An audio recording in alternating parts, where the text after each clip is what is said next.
We're going to try something new and super challenging today. You're not going to want to miss this one. Don't go away.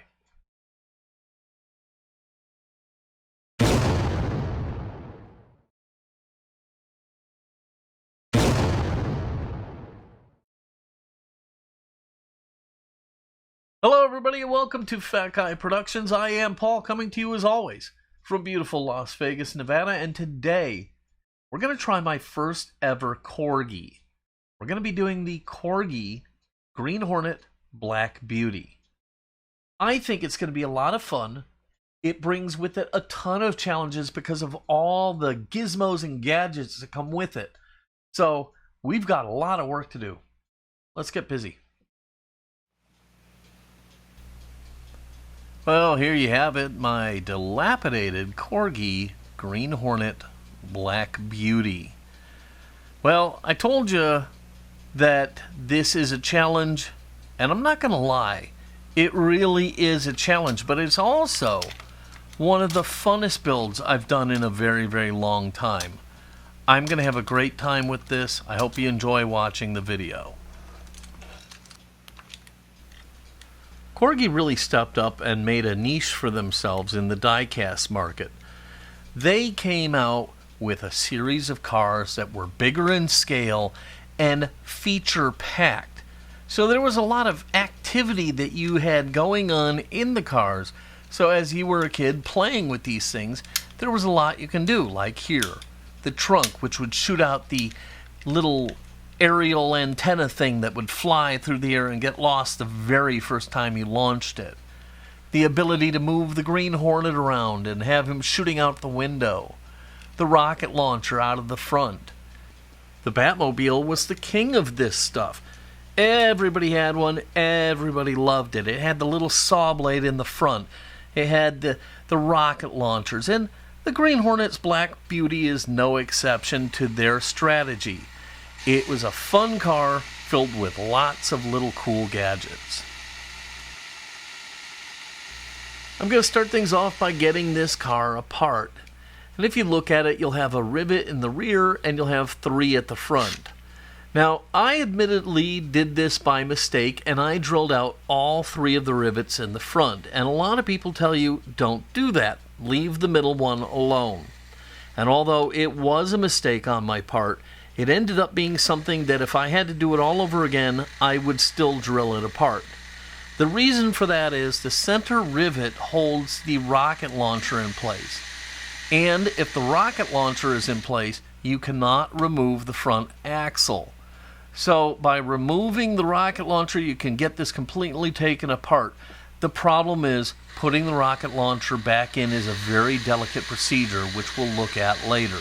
So to sum up, I recommend taking it out if you are confident in your skills.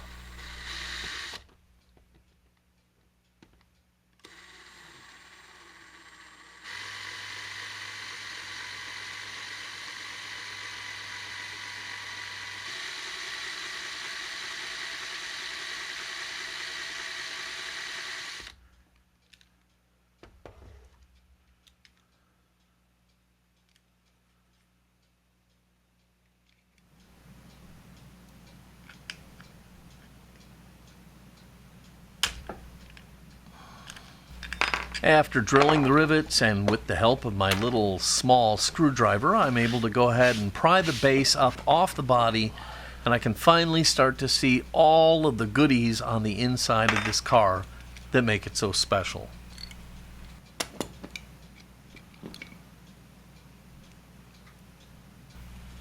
Here on the base you have the axles, the subframe, the rocket launcher, and the mechanism to work the front grille and the rocket launcher.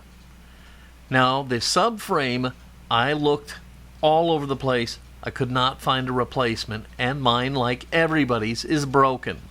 We're going to show you how to overcome that in this build.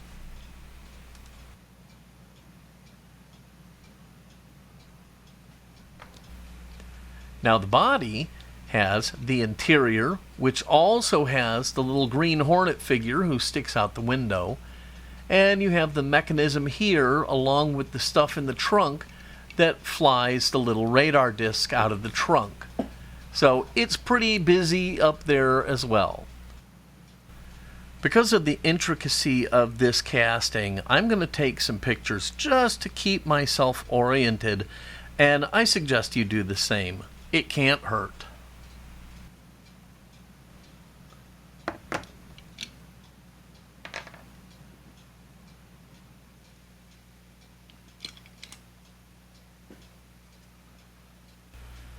I'm fortunate in my casting that most of the stuff is here and in pretty good shape, like this interior. It's perfect, just needs to be cleaned. Even the glass is in good shape. Now, I ordered a bunch of replacement parts from a site over in the UK, and I'm going to put a link down below to them, and I suggest you order some of everything before you get started. Even if you don't think you're going to need it, order it. The stuff is inexpensive, and it's coming from the UK, so postage is going to be there anyhow. So fill the box up with all the goodies and make sure you have what you need to work with.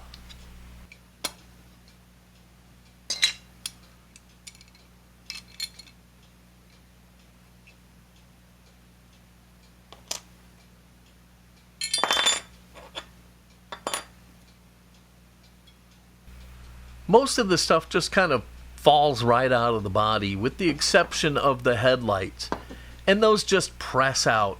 I'm just taking my little screwdriver here and just popping them out from inside, like so. I'll set these aside. I have some replacements, but you never know.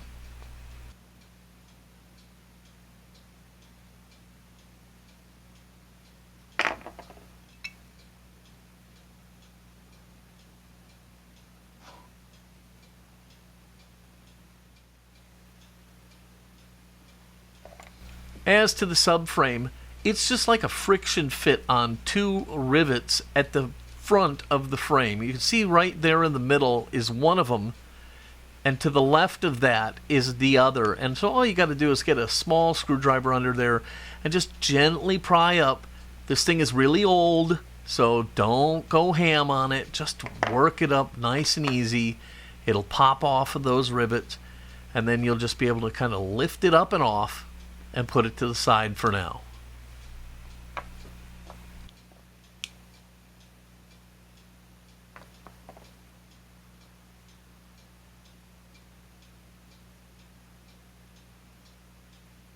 A quick look here, and you can see that both of the springs for the front axle are gone, and the return spring mechanism for the rocket launcher is kind of worn out and not working. Now the rest of the parts just lift off. I'll need a little assistance to get the rocket launcher off. Even though I drilled the rivet out, it's still hanging on for dear life. I'm just going to get a tool and help pry that up and off. And here's a little treat for me. Apparently somebody lost the rocket and was using a matchstick. Left it inside. Wasn't sure what it was at first. I thought, what a weird piece. Anyhow, it's going in the garbage. So like I said, I'm just going to get a screwdriver and gently pry. I don't want to break this part. Don't have another one. So just gently helping it let go of the frame. Once I get it to pop, I can lift it up and off, and that will also free the front axle. Pretty ingenious little device, not real complicated. Basically a tube with a spring in it.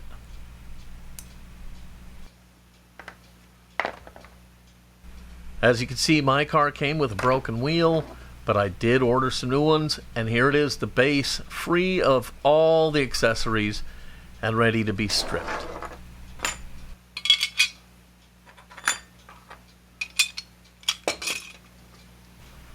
So all of my parts were too big to get a great, awesome dropping into the warm liquid goo phase, so I got myself a little bit of a disposable Tupperware container, and I put some of the goo in there, and I'm just brushing it all over, inside and out, and then I'll let it sit. I actually put this aside, and it sat for like a week before I got back to it.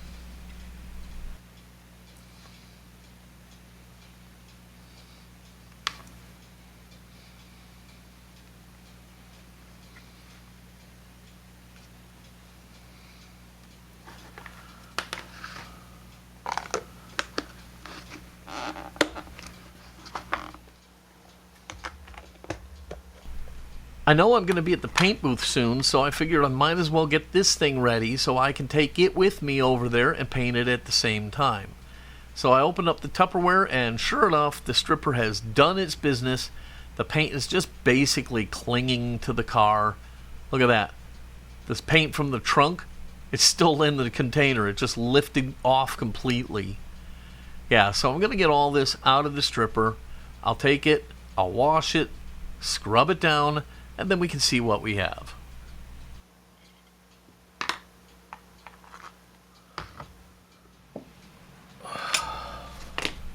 So I'm back from the sink, and like I said, most of the paint just brushed right away. No big deal. Some of the stuff that you see still hanging on there, it's just because it's in tight nooks and crannies, and it just needs to be scraped and picked out. It's not really going to be a big deal. So I'm going to dry everything off, and I'm going to turn to my trusty little dental picks, and I'm going to pick things out of the grooves and out of the nooks, and then I can turn to my brass bristle brush.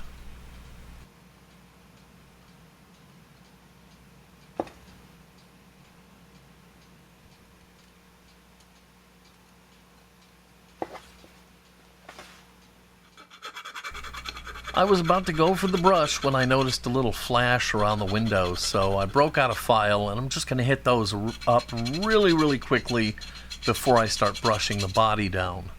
But once I'm satisfied, and it really didn't take a lot of effort, I can go ahead and start to brush the body down, and this gives me an opportunity to really look at it and see what I've got. Now this is going to get an opaque black paint job, so I don't have to worry about toning and things like that. But it's still nice to see what I have, decide do I need to fill any nicks or dents, do I need to file away any casting lines, things like that.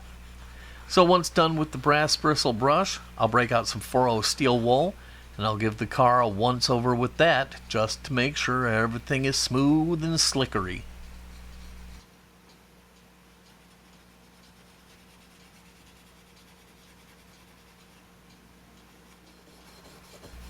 So the body is looking really good. I'm very happy with it. Right about now, all of you die casters are out there thinking, this doesn't look so hard.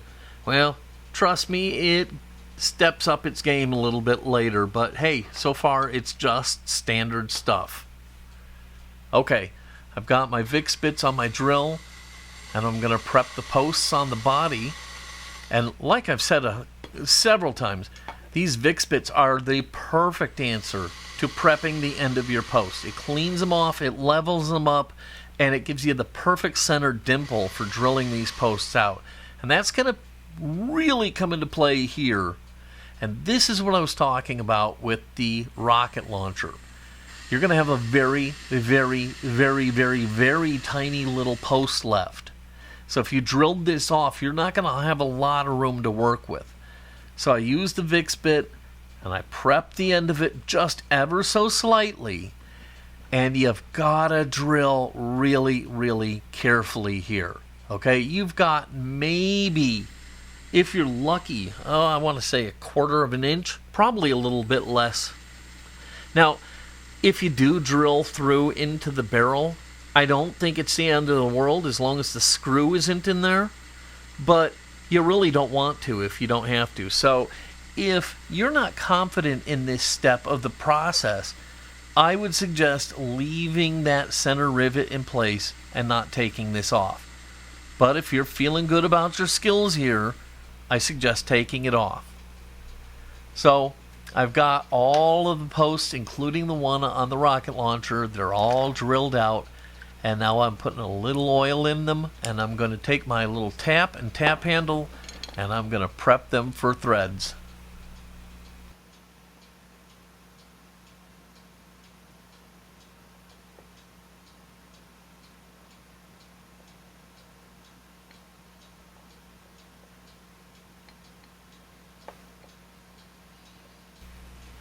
One other thing about the rocket launcher is you're going to be so shallow. Even with the shortest screws I had on hand, they were too long.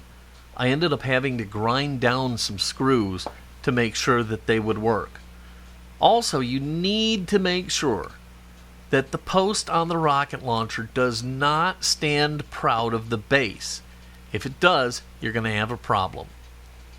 Anyhow, I've got everything tapped out, and I'm going to fill all the holes with the screws just to make sure everything fits right, and then I can go ahead and get going on the rest of the build.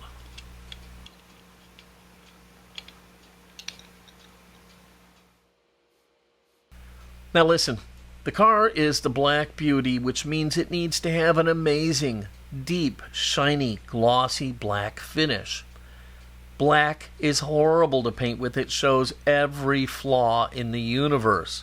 So, prep your casting. Make sure it looks good. And here, more than any other place, to me a fine primer is the perfect answer. This stuff goes down so fine and smooth, it is the perfect substrate for your glossy black finish.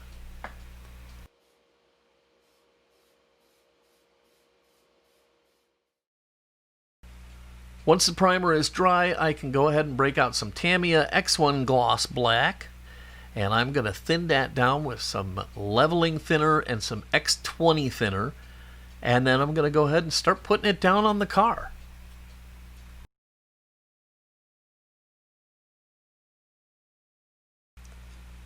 Everything here is the same as it is with my normal 1/64 scale die cast. The only difference is scale. This is a bigger car. I'm still going to use my tack coats, my medium coats, and my wet coats. I'm still going to have a very soft touch with the airbrush. I'm going to make sure that I'm going nice, long, full strokes end to end. And I'm going to keep the model moving as I'm putting the paint down.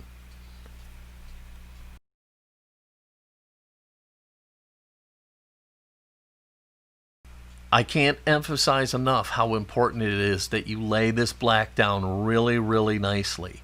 The leveling thinner is going to be crucial here, because if you do have a little texture in your paint, it's going to give it a chance to smooth out and flatten out. So I'm on to the wet coats, and you want to go as wet as possible, but not so wet that it can run. It's a trick, but hey, you'll get the hang of it. And you can see it right here in the video. I've talked about this before. You should be able to see the paint laying down onto the car, and you can actually see it here. You can see it right there. You've got to have the light just right, but if you do, you'll see the paint going down, and that's how you can keep control of it. So I'm going to hit a bump in the road. I ordered 2 stickers for this. One is a sticker and one's a decal. And the sticker art is far superior to the decal, so I'm going to use that, except that when I pulled the waste off of the sticker, it wasn't cut all the way through, and it tore a piece of the sticker, essentially killing it. So now I have no choice but to use these decals with the far inferior artwork.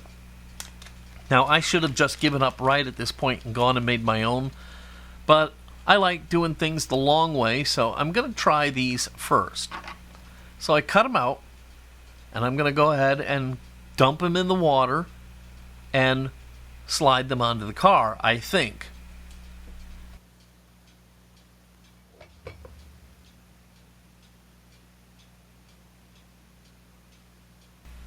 I pull the decal out of the water. I slide it off the backing, and that's when I find out this was printed on white paper. You can see it here. That means there's white around the outer edge of this decal, and it's going to look like crap. I can't use it.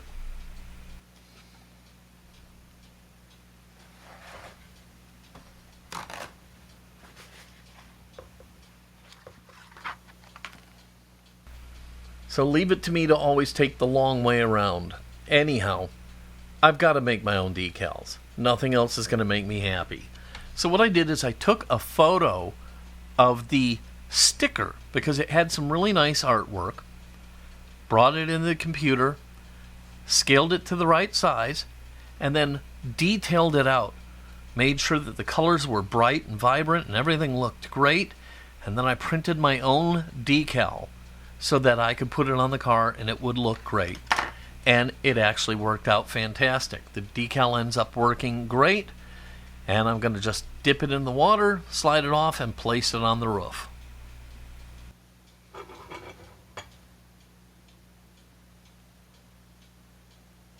In retrospect, this would have been the easiest thing to do right out of the gate. But hey, I already had the decals and the stickers, and I figured why not use those and save myself a step. Who knew that they were going to have those issues that they had?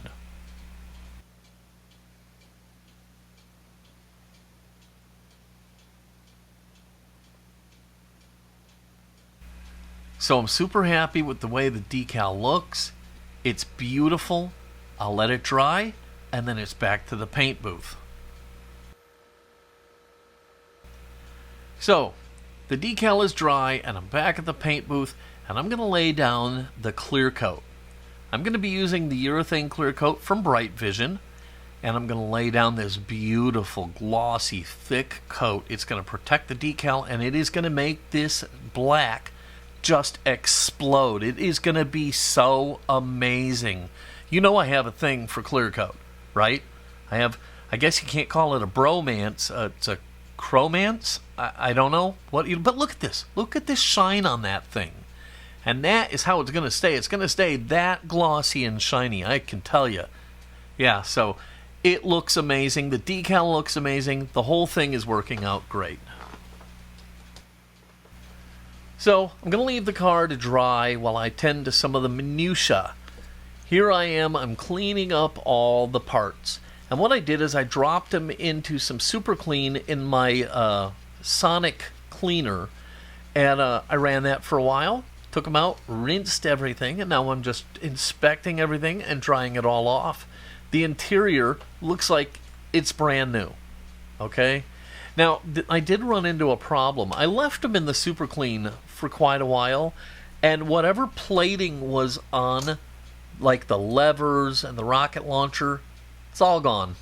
Okay? So that's a problem. So I'll address that in a little bit, but while I'm messing with these parts, I'm now going to go ahead and cut these rubber tires off. I looked at them closely to see if I could save some, and they're just too junky. They're all getting cut off. I have new ones, so bye-bye old wheels.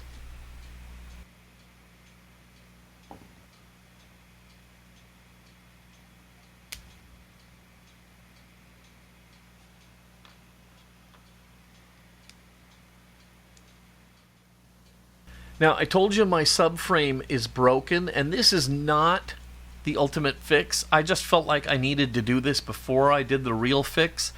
The return spring for the rocket launcher was just bent out of shape and cracked partially through, so I'm using this glue from Grip.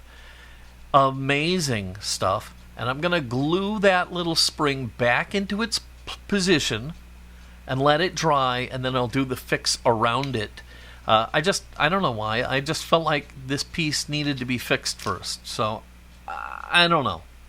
Hey, I'm doing it, whether it's a waste of effort or not. Either way, the Grip glue is amazing stuff.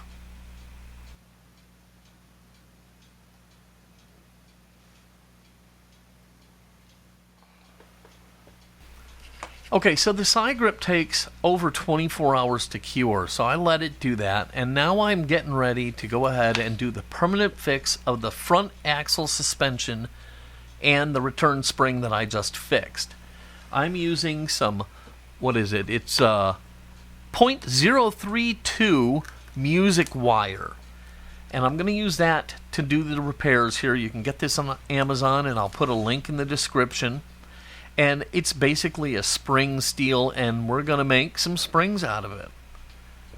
So here I am. I'm going to cut a piece to length. Now, this is not my idea to repair this. This is another guy on the internet. He's got some written instructions. I'm going to put a link down below. And these are just genius. They really are. They're genius, and they work so perfectly. A little bit of work fixing these springs and forming these springs, yes. Worth every second of the work? Absolutely. They work amazingly. So I'm starting by making the spring that will replace the parts for the front suspension. And it's basically, I'm forming a little U-shaped wire, and that'll act as the springs. And I'm putting a little, V in the middle of the bottom, and that'll help hold it against the frame and give it the spring action that you need. I know I'm explaining it really lamely. I'm going to show you a picture right here, right now. I'm going to show you a picture. Okay, can you see what I'm talking about here? Here's what it's supposed to look like when it's done. All right? So anyhow, back to business. Here I am. I'm measuring stuff out, making sure everything's going to be right. And again, all of his instructions, which will cover the front suspension and the return spring repairs. I'm going to have a link for them, and they're really genius. They work perfectly. So unless you have a perfect condition subframe, you're going to need these. So I did tell you at the intro that this is not for the weak of heart here. This is a challenge. So understand that going in, because you've got to make things like this. And if this isn't something you feel you can do, then this is a project you best just walk away from until you feel more comfortable with it. But I'm just using a pin vise here to drill the holes that I need for the spring. And at first I was concerned because you can't get the holes level in there, but you're not supposed to, actually. If you read the instructions, it says at a slight angle, and it all worked out perfect. So you can see the holes I've drilled. And now I'm just going to put my homemade spring through those holes and lock that little tab in over the frame, and I've got front suspension, and it works amazingly well. So just kind of push it in with my fingers. It slides all the way in, and I'll use a little tool to get the little tab in place, because it does take a little bit of effort, but it's nothing you can't handle. And here you can see my fully repaired suspension. It works like a charm. Very, very springy, probably even better than it ever was right out of the factory. So now I can turn my attention to this little spring. Now this was actually kind of tough to form, and it's going to take a little thought on your part to make sure it all fits right. But basically it is going to act as a backup to the original spring for the return mechanism on the rocket launcher. Now, if yours is completely broken off, you probably don't need to have it back in there. But like I said, I glued mine back in with side grip. And now I'm just going to back that up with this wire spring. And this also is probably going to work better than it has ever worked from day one.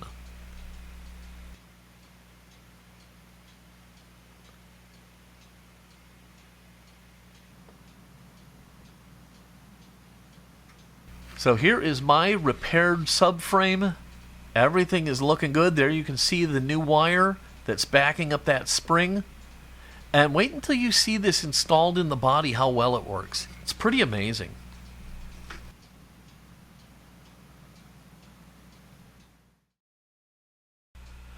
Okay, so the body is painted and dry. Everything has been cleaned, but I still have a problem. See on the wheel how it's like almost copper looking?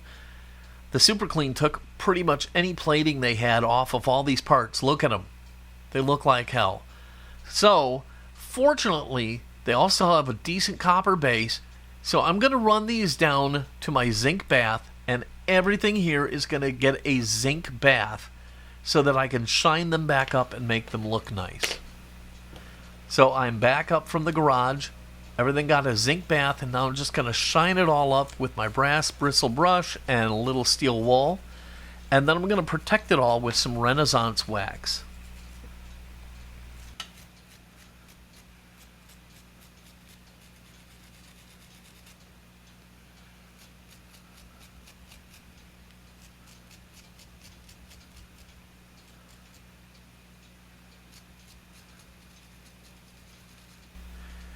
In retrospect, the plating coming off wasn't a big deal because I do have the ability to zinc plate, but if you don't, be careful with these parts, because otherwise you're going to have funky looking pieces sticking out of your casting.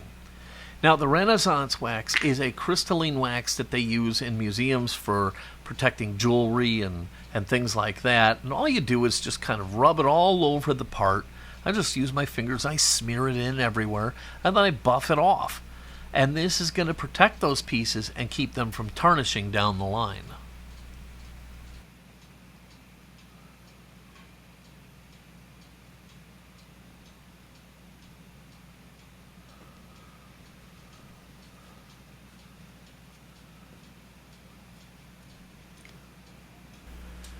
Now, my original glass piece was in good shape, and with some sanding and polishing and whatnot, it would have been fine. But I have a brand new one, so I'm just going to use that. I'm going to get it out, I'm going to wash it, and then I'm going to give it a spin through the gauzy to make it nice and shiny.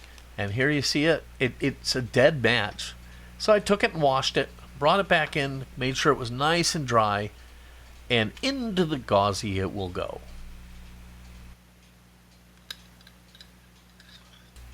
So the floor care finish is wonderful, and if that's what you're using, hey, if you're happy with it, go for it. I think there is a little bit of a difference between gauzy and the floor care. I think the gauzy comes out a little clearer, shinier, brighter. That's my personal opinion, so I think it's worth it. For really big projects, I still will turn to the floor care. It's not a problem. Do what works for you, but I really do think gauzy is an amazing project.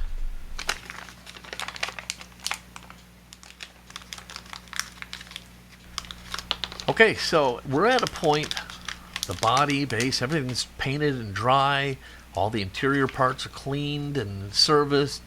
I've re-zinc plated all the parts, polished them up, coated them with Renaissance wax, and now I'm putting on my brand new tires.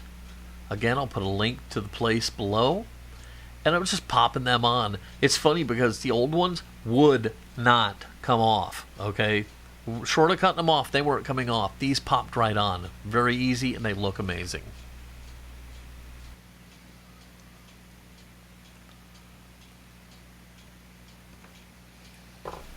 Okay, I now have everything ready to go. I can start putting the car back together. And the first thing I have to do is I've got to put the front axle back in, and then the rocket launcher. Now, you're not going to see all the struggles I had. I had my share of struggles getting the rocket launcher in here. And I'll tell you, it was some of the stuff I've already talked about, making sure that the post doesn't stand proud of the base. Making sure you don't strip out that screw hole, because if you do, you're going to have a big problem. Finding out that even my shortest screws were too long and having to grind those down. Bottom line is, I got it in. I backed it up with a little dab of super glue on both sides of the post, and I got it in, and it's locked in there solid, and I have no regrets that I took it off. But I struggled. I do a lot of these things. So if you're not confident with your skills here, don't take it off.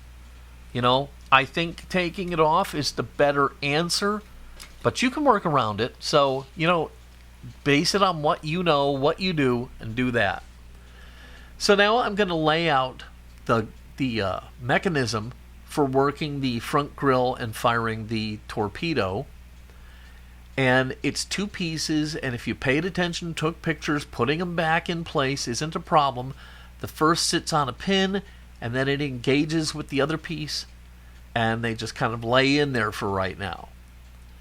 Now I'm going to lay my repaired subframe back in over the top, goes over the rocket launcher, and back to those posts, and then you just kind of push it down. Now look here, you can see my little spring repair. Look how good that works.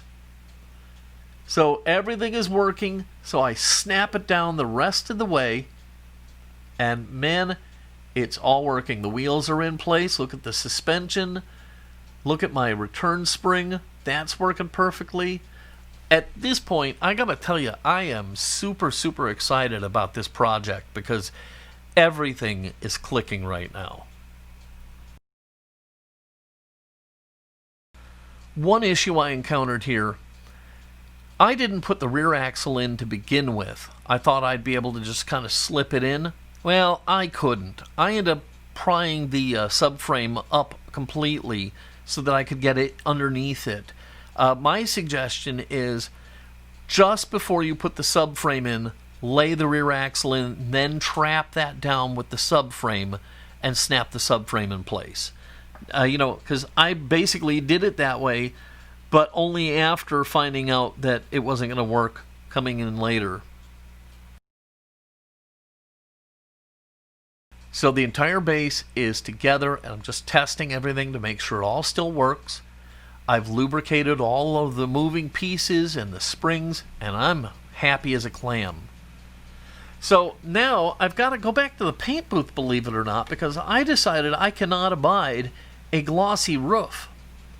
The roof is actually textured because, hey, the roof is supposed to be like a vinyl top on this car.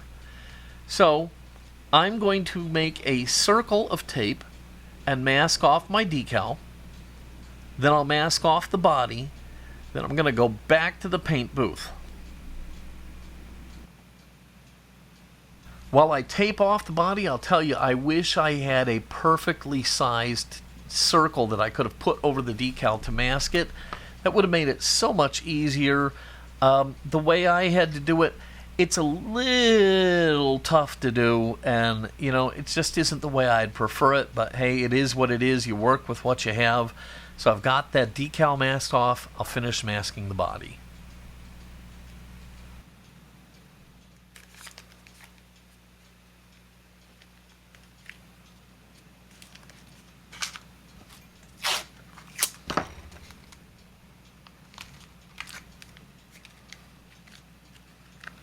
So don't cheat yourself on the masking because you've worked very hard to get where you're at and you don't want to screw it up now. So I'm at the paint booth and I break out the magic black from the Redline shop and I'm going to paint down the roof. Now this is not original. Okay, if you bought this brand new vintage out of the box, the roof was going to be glossy. Well, that's not going to work for me. So I'm putting on the vinyl looking finish on the roof. It's not original. I don't care. I think it's going to look awesome. And it's funny, after I had already done this, I had posted a little teaser about the car being done, and somebody says, I'll be interested to see what you do with the roof. And it's like they went into my brain and read my thoughts, which frankly, that's a very scary proposition for them, but hey, now they'll know I did paint my roof. So again, as soon as I'm done cleaning up, I start taking the tape off, and everything worked out perfect. My roof looks amazing. I'm super, super happy, and now I can go ahead and get this body put together and finish this project up.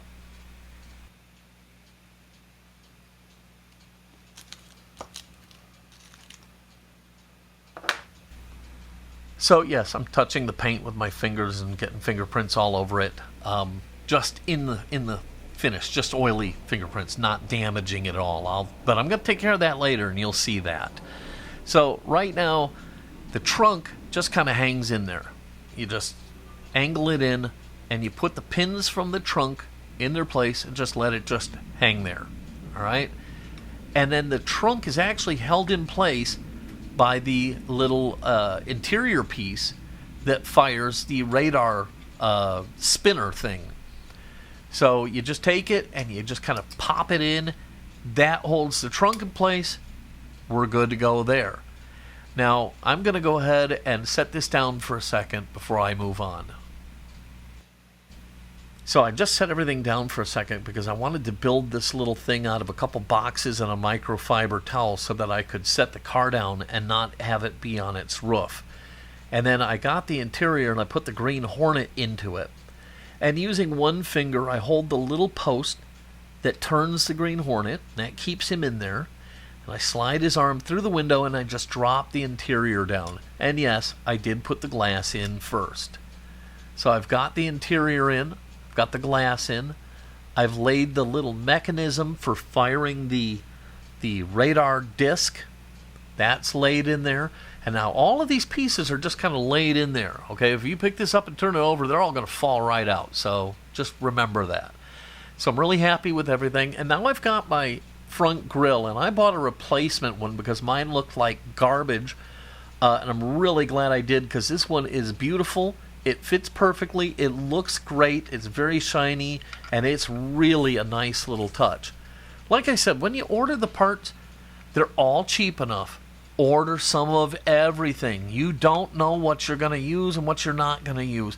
But you're paying that big shipping price to get the stuff out of Great Britain, so you might as well get it here and get all of it in one fell swoop. Anyhow, with everything in, I can go ahead and put the base back onto the car. And you start by sliding the taillights into two little slots in the rear of the body, and then you just drop it down into place.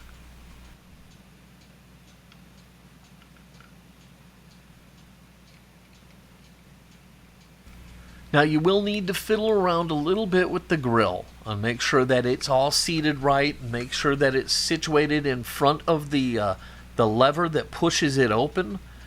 But once you kind of have everything in the right place, you can just kind of press the two pieces together, make sure that your posts seat, and then we're ready to screw everything together.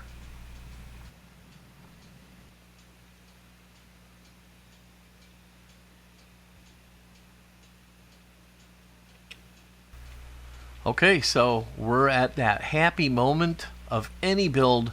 We're basically screwing everything back together. We'll get the 3 screws back in, make it nice and snug. Remember, we put the 4th one in with the rocket launcher. So we'll put the 3 screws back in, get this tightened up, and then we just have 2 little elements to put back into the place, and we can call this one done.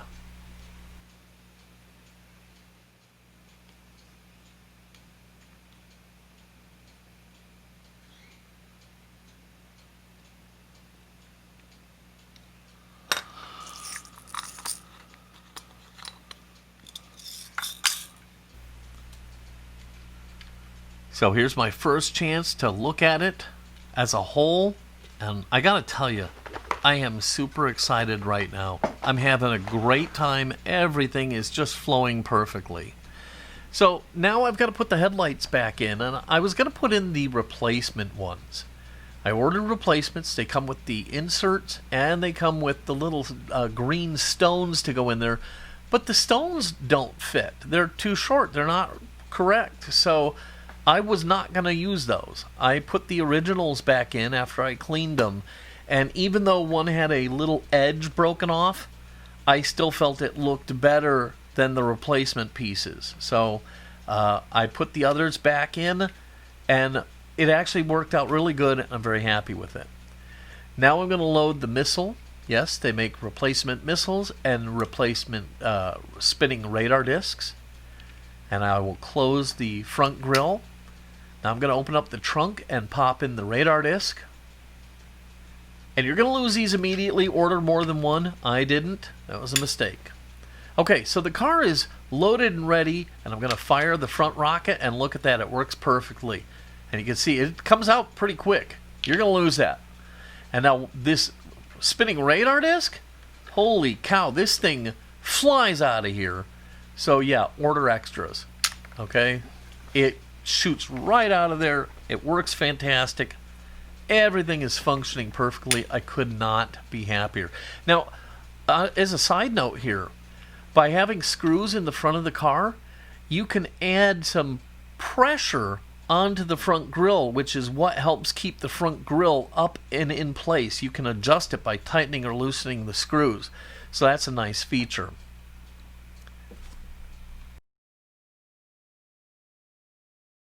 So now I'm going to clean everything up, and for this I've donned a glove to protect the car, and I'm just using a microfiber towel to polish everything up. And then I'm going to go ahead and turn to doing the last little bit of detail painting in the taillights. So I'm going to paint down a silver base in the taillights. Once that's dry, I'll use some Tamiya clear red and paint over that. And pretty much, other than the polish I'm going to put on here in a minute, this car is 100% complete. Yeah, this is not the easiest part in the world, but I think I pulled it off, and it looks pretty good. If you need to, don't hesitate to tape it, and the lower taillights, you can actually paint them before you put the base back onto the body, if that's your thing. I didn't do it that way. Those weren't the problem ones anyhow. It was the ones on the trunk that are going to give you an issue. But if you're worried about it, throw a little bit of tape down.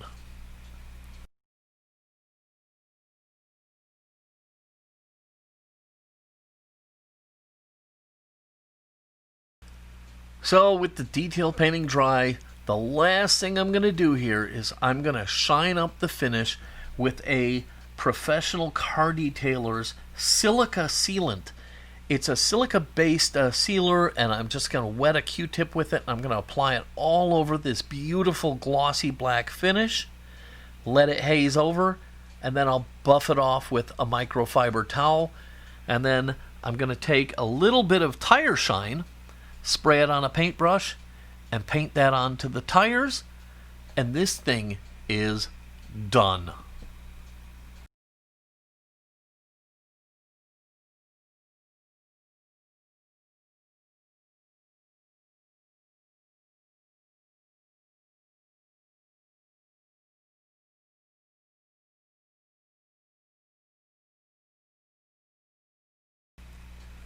So this build was a build very challenging and unlike any other I've done, but it also brought a level of fun that I haven't experienced in a long time with my builds. I really loved every second of this, and I hope you did too. I really hope you love the finished product. Here it is.